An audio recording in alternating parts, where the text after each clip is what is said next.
Please subscribe Ito Money Vlog.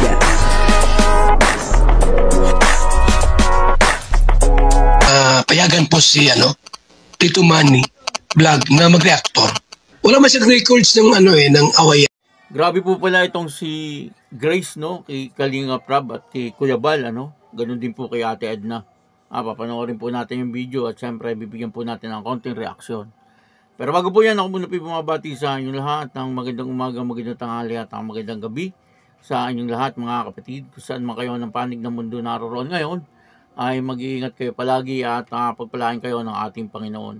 Maraming salamat din po sa patuloy na tumatangkilik sa aking YouTube channel at nanonood sa aking video reaction. Patuloy lang po natin suportahan sila Kuya Bal Santos Matubang, Kalinga Prab, Ate Edna Vlog, Junk Tapia at syempre yung mga kasamahan ko po sa Karepa, ganun din po yung Team Views at yung mga Kalinga partner na charity vlogger. Ito po yung video, na kung saan ay grabe po pala itong si Grace, sa kanyang mga magulang at ganun din po kay Kalinga Prab. Ang kabuuan po ng video ito ay mapapanood po natin sa YouTube channel ni J Brad TV. Yun, supportahan po natin, J Brad TV. Ito po yung video. Balitan! Mga guys, sa loob ni Grace. Pati ga. Oh, sabi mo, nandun ka. Good morning. Okay, JJ. Morning po, Ate Edna. Huwag ka magbigay. Blue po. Farm play. Morning po, Ate. Galing.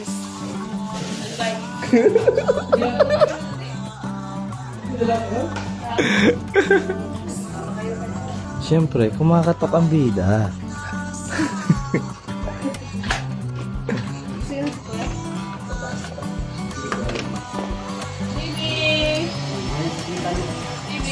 Hello, Rabbi.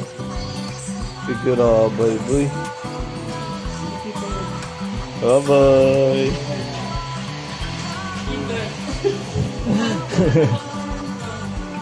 Tingnan mo muna sa taas. Nasa likod mo lang ako. I'm always at your back.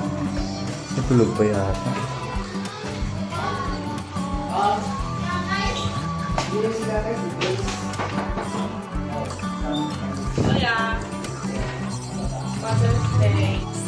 Kuya, happy Father's Day, Kuya. Ayun na. May regalo pa talaga. Uy, Soro. Ano ba? Dito na. Uy! Oh, Ano na ulit? ganda. Grabe naman si Grace. Anong regalo, Grace, Anong pera? Regalo pera mo? Ayun. Thank you. Favorite yan ni Kuya. Thank you. Kita ko yung bigay mo kay Papa, manin po kayo. Uy! Ilan kayo dumating? Kagabi. Thank you, Grace. Sabi. Ano ako? Biko. Munti ka na nga yan, Kuya, mawala eh. Oo, ayun o. Thanks sa'yo, bro. Ganda, naka-Kyrie Irving ball na tayo.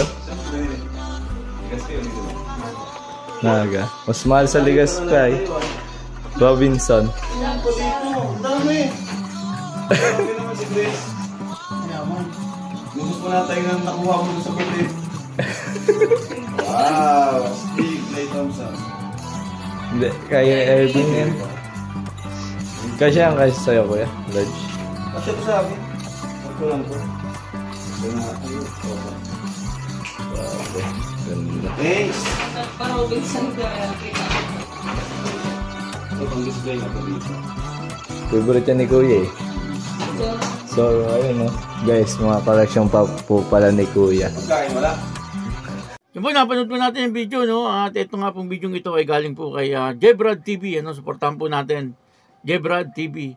At yun na nga po, grabe po pala itong si Grace, kung magmahal sa kanyang mga magulang, kay Ate Edna at saka dito po kay Kuya Bal At ganun din po kay Kalinga Prab. Nakita naman po natin na siya ay galing sa Albay, subalit hindi niya po nakalimutan pasalubungan etong kanyang mama at saka papa, si Kuya Bal at saka itong si Ate Edna. Sa hindi po nakakalam, ito pong si Grace ay adopted child ng matubang family ni Kuya Bal at saka ni Ate Edna. At talagang medyo naging masalimuot din ang buhay ni Kalingap Grace. Pasimula noong nalaman niya na siya ay adopted child, ay parang naging parang nagrebelde po siya. Pero hindi po yung pagre-rebelde na sinira niya yung kanyang sarili. Natuto nga po siyang tumayo mismo sa kanyang sariling paa. Nung siya po ay naglayas, ay ang ginawa niya po ay talagang nagtrabaho po siya para mabuhay po siya. Yun po ang maganda kay Kalingap Grace. Pagamat siya ay nagrebelde, pero nandoon pa rin na talagang pinagsusumikapan niya na maging maayos yung kanyang sarili. At nung bandang uli ay bumalik nga po siya sa kila Kuya Bal at kay Ate Edna. At pasimula ay naging maganda na po at maayos ang kanyang buhay. At tinulungan nga po siya ni Kalinga Prab. Kung natatandaan nyo, ito po si Kapitana Grace ay niregaluhan ni Kalinga Prab ng kotse. At tuwan-tuwa po siya. Talagang hindi po siya itinuturing na ibang tao ni Kalinga Prab. Sa mga kinikwento po ni Kalinga Prab sa kanyang mga kapatid, ay lagi pong kasama itong si Kapitana Grace. At ganoon din po sila Kuya Bal at Ate Edna. Talagang mahal na mahal po nila itong si Kapitana Grace. Kaya ganoon na rin lang po ang pagmamahal ni Kapitana Grace sa kanyang mga magulang at sa kanyang mga kapatid. Kasi hindi po siya talaga itinuring na iba. Puro pagmamahal po ang ipinakita sa kanya ni Kuya Bal at saka ni Ate Edna. Kaya nakakatuwa na ngayon ay masasabi na po natin na talagang maayos na maayos ang buhay ni Kapitana Grace. Kasi meron po minsan na nangyayari yung mga tinutulungan kaya inaampon, ay sa halip na magpasalamat sa umampun po sa kanila, ay parang sinisiraan pa po nila. Kagaya po nung sa isang sikat na vlogger. Alam niyo na po siguro kung sino yon, na siya po ay mayroong inampon at kinuha niya po doon sa Divisoria. At ito po ay isang kargador. Subalit bandang huli ay siya na po ang kinakalaban at sinisiraan ng batang ito. Na ngayon ay viral po yan. Ibang-iba po si Kapitana Grace sa kanya. Si Kapitana Grace ay talagang kung ano yung pinakita sa kanya ng kanyang mga magulang, ay talagang sinusuklian niya rin po ng matinding pagmamahal. Kaya yun, dito po yung nakita natin na talagang mahal na mahal ni Grace ang kanyang papa at mama. Si Kuya Bal at saka si Ate Edna. At siyempre, ganun din po yung kanyang mga kapatid. Kaya yun, nakakatawa po na ganito po ang naging buhay ni Kapitana Grace, na ngayon ay talagang masasabi po natin na maayos na maayos. Kaya yun, maraming salamat po sa inyo lahat. At ako po si Tito Manny Vlog na nagsasabing God bless you all. Diyos mabalos.